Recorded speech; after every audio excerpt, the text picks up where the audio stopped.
Don't forget to like, follow, subscribe, and turn on notifications so that you will receive alerts when there are new episodes. Go get it. That's what I tell them. I've been grinding for so long, I wake up and chase my goals. I go out and I go get it. Hot or cold, that's all I know. I don't succeed, then I don't breathe. Success, what does it mean? If I conquer all my goals, then I'm living out my dream. Dig deep, go out and get it. Success Chronicles. Compete until it's finished. Success Chronicles. Go take care of your business. Success Chronicles. It's deeper than just winning.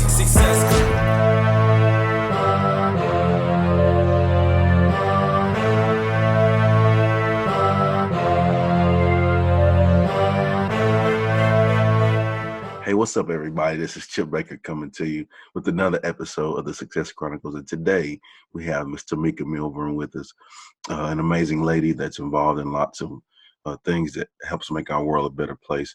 Real cool experiences growing up, and now she's using those experiences to help make a difference in the life of others. And I'm so thankful to have her coming from Georgia on to help us out in this episode of the Success Chronicles. So thank you so much.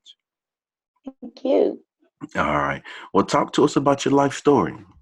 My life story. Yeah. I was born in North Philadelphia. Went to high school in South Jersey. I had a typical childhood, just born in the inner city. My mother did everything she could to give us the best quality of life. So that's why she moved us to South Jersey. I wasn't happy about that at all. I didn't like being in South Jersey. I kind of liked running the streets in North Philly. So she moved us out there. I ended up getting in a lot of trouble. She actually sent me to live to Wichita, Kansas. And my freshman year in high school was the first time I met my dad. I actually lived out there with him because I was getting in a lot of trouble in school.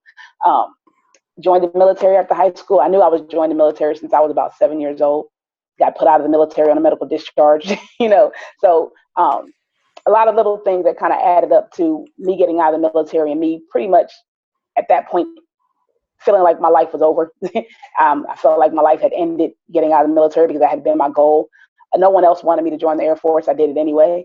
And then, the Air Force kind of abandoned me when I got sick, which, that hurt. It hurt. So now, I use that to help, just to try to help other kids, especially girls, kind of find their purpose and realize that there's other things outside of just their one thing that they're set on. And for me right now, it's sports. A lot of kids are playing sports, and a lot of kids and even their parents don't think that there's anything outside of that sport. So right now we're using sports to help kids kind of define themselves outside of sports. So when that sport does end, their life doesn't end.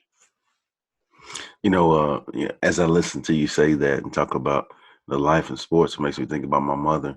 She used to, really focus on grades and education, and, I was, big athlete, right.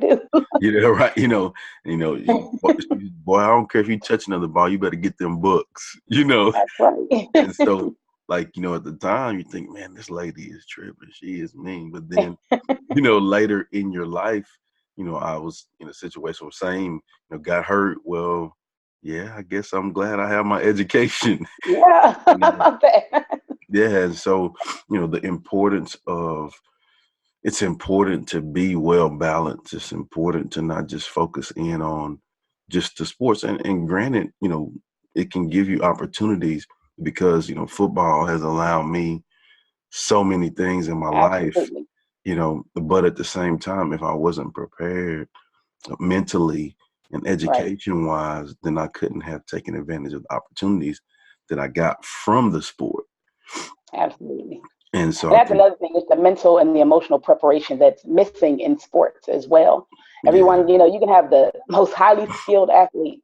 If they're not emotionally or mentally prepared, they're not really that great of an athlete, If they can crack under pressure, they're not that great of an athlete, so they can skills and drills, better than anyone out there. But when they get on that court, and if they're not tough enough mentally, you see them crack. Yeah. And then when they get to college and they have to handle the pressure of being a collegiate athlete, you see them crack, Yeah, like, oh, what is this?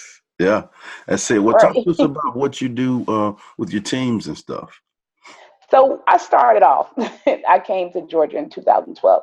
I started with running a nonprofit called Atlanta's Young Misses. The goal behind the nonprofit was really just to develop young girls from third grade to 12th grade emotionally, mentally, and find what they were interested in and hone in on that and help them use that to get scholarships, but also to stay focused in school. The funny thing about that was that no one really cared, what we were doing for the kids unless it pertained to a sport. So I kind of transitioned that and started looking into, started doing more sports performance stuff. I used to be a sports performance trainer. I used to do that with kids, work with kids. I have some WNBA friends who came in and did the basketball training, things like that, and started some teams. And people started paying more attention then. I really didn't like doing that because I don't like really having the teams, and because my goals and my focus are different than a lot of the parents. They're focused on the basketball, and some of the activities we were doing outside of basketball, some people thought it was a waste of time. We would do like leadership building stuff, team building stuff that wasn't necessarily on the court stuff. And a lot of parents are thinking, you need to be on the court, you need to be on the court, you need to be playing games. And I'm like, when you're in 6th and 7th grade, you don't have to play a game every week. There's other things you can do. So what I wanted to do with the pro teams, I did that for a couple of years. Last year, I bought my first pro team in Atlanta. It was called the Atlanta Monarchs. And the goal behind that was to bring in athletes who have their own stories and who are willing to share them with the young girls that were in our program.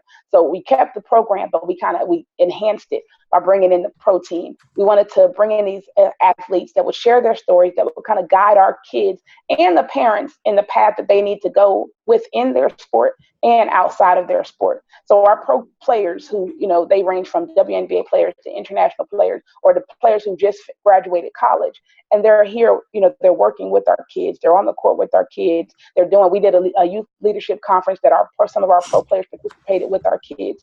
And it kind of enhances what we're doing with our kids. So I started that one here in Atlanta. We have a phenomenal team. We play in a league. It's actually the largest pro women's basketball league in the world, and it's been around for about 15 years. And it was about 28 teams. And last year we actually won the national championship in our first season in Atlanta. So this season I have the Atlanta team and I have the Philadelphia team, the Philadelphia Reign, and we're looking to build that and do the same types of programs out there. Philadelphia's on their way to win the championship in their first season too. They're actually undefeated. They're out there kicking butt, but they're also in the community. They're volunteering everywhere, So that the idea is the community piece of the basketball that's kind of missing in some of the other leagues. We're on the ground with the kids. We're in the communities. We're doing, our players are, like I said, they're highly skilled athletes that really can play anywhere. But they're here with us, and they're here with us to work with these kids. They're here with us to make sure that girls continue to, maintain their self-esteem and grow through sports. That's good stuff. I think not only is it good from the athlete perspective when you can, use your skills to play the sport you love, but when you can use those skills to make a difference in someone's life, that's when it puts you in alignment with your assignment. Right. Exactly. Yeah. And that's what we're trying to teach our pro athletes. It's like you have an opportunity to grow your sport and grow these girls. Mm-hmm. So it's more important. It's big. Obviously, everyone always says it's bigger than the game, and that's what we're teaching. We're trying to impress upon even our pro athletes. A lot of them they're raised to be self-focused, and that's, in women's basketball, that's a problem because you have to attach yourself to people. You have to make people like you, really, for people to come watch you play. So, you have to give back in order to grow your sport, Mm-hmm. And that's what we're working on with our pro players. And we work on player development and branding themselves, and them teaching younger kids how to brand themselves, through social media and things like that, positively brand themselves through social media and things like that. That's the magic word right there, right? Right. Right. Well, what are 3 things you've accomplished in your life that you're proud of? Yeah, it's funny. I've accomplished quite a few things. Besides my kids, I have 3 daughters, so I'm very, very proud of all 3 of them. Mm-hmm. When I got out the military and I was stuck, I'm going to say I went on a sabbatical for 3 months. And I didn't think I was going to do anything else. I surrounded myself with people that at that time I didn't realize were really, really good for me. And while I started college while I was in the military, I hadn't finished yet because I'd only spent 7 years in there, so I was going part-time. But I did eventually finish. When I got out, I finished my MBA. And I think that was one of the things, because I didn't, when I got out, it was like, there's no point in doing anything, but I did that anyway. And now what I'm doing now, having the teams, I've put a lot of kids in school who didn't think they were going to go to college, so I'm extremely proud of that. Like that's what I do this for. And then just doing what I'm doing now, having these pro teams and working to make things better for these girls. And it's working. Love it. Love it. Let's hit on success. What's your definition of success? Me being happy. It's my happiness and my kids' happiness. It's funny because I had a life that, I lived the American dream. I bought a house. I built a home. I lived in, a very established neighborhood. My kids went to one of the best schools, one of the best public schools in the country. And it was just, I was going to work. I actually, work a full-time job with the Department of Homeland Security. So I was going to work every day. And I was doing everything that, I guess society says you're supposed to do. And it's just, I wasn't happy. I was actually really, really miserable. And I had to change because I had to change. I didn't know what it was that wasn't making me happy, but I had to make that change. And when I figured out what my happiness was, then I found my success. I like that. I like the way you explain that. I think I agree with you on the whole happiness deal. I think the beauty of being in this country, and we have opportunities to like whatever it is we want or feel that we can do or create, like it's possible. Right.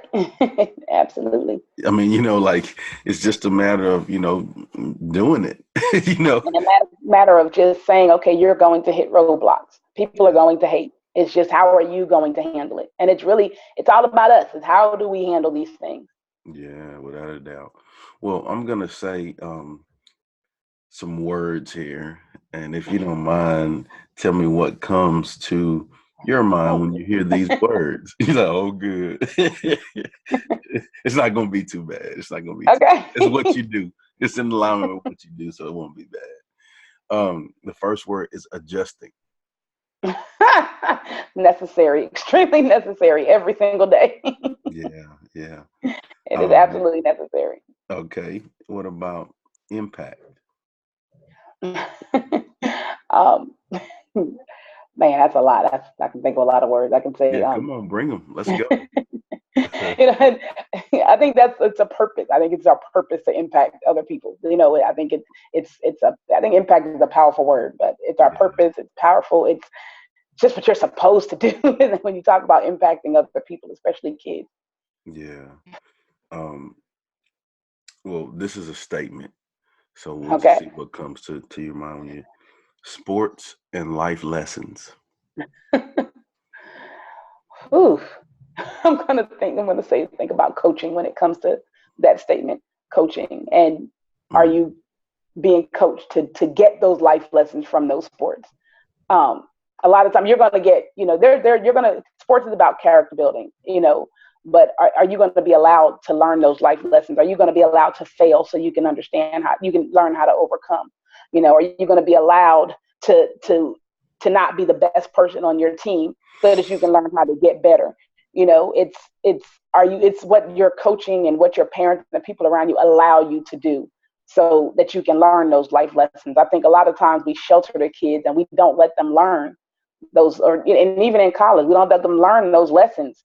So they're really missing out on the purpose of the sport, I like it. Learn lessons. And it's, and you can attest to this, just like I can, every lesson that we go through in our life, there's a blessing within that. Yes. We just have to find what it is and then, take that lesson and use that to help others like you're doing in your life, Yeah. And that's what truly, I think that puts us on a truly another level of happiness or fulfillment, if you will. Yep. Yeah, I tell our kids, I tell my sisters, sometimes you have to be extremely uncomfortable to become comfortable. Boom. So those lessons that make you uncomfortable, you're gonna become comfortable because you were uncomfortable. And if we don't let kids, or anybody, we don't let kids just sometimes you have to struggle, and you have to be uncomfortable. You have to stretch yourself. Yes, you do. And I think too, we can probably say this because we've been stretched a lot, in our lives, a whole lot, some of us. But I think the more you have those situations to where you're stretched and put in uncomfortable situations, the easier, well, I wouldn't say easier, the better it is for you to handle it, right? If you will. Yes. Like, hey, because yeah. And one of the things I tell people is that you can't sit around and wait for things to get better. You have to make them better. People look at the teams that I have and they look at the success of the team. And I tell this is a lot of work, and I failed at certain tasks, and I failed a lot. It's just about how you deal with those failures, and it's okay to fail. You have to fail. If I don't fail, I don't learn. So it's okay to fail. And instead of like sitting and wallowing in my misery and wallowing in my failure, I have to figure out what to do to get past it and not to fail again. And that's the biggest thing. Like, you have to be able to do that.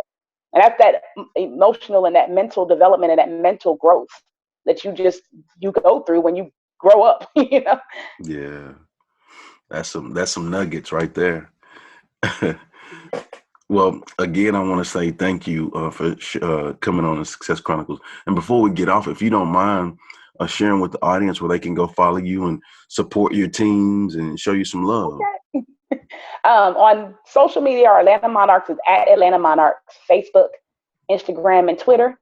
Philadelphia Reign, same thing, at Philadelphia Reign, Facebook, Instagram, and Twitter.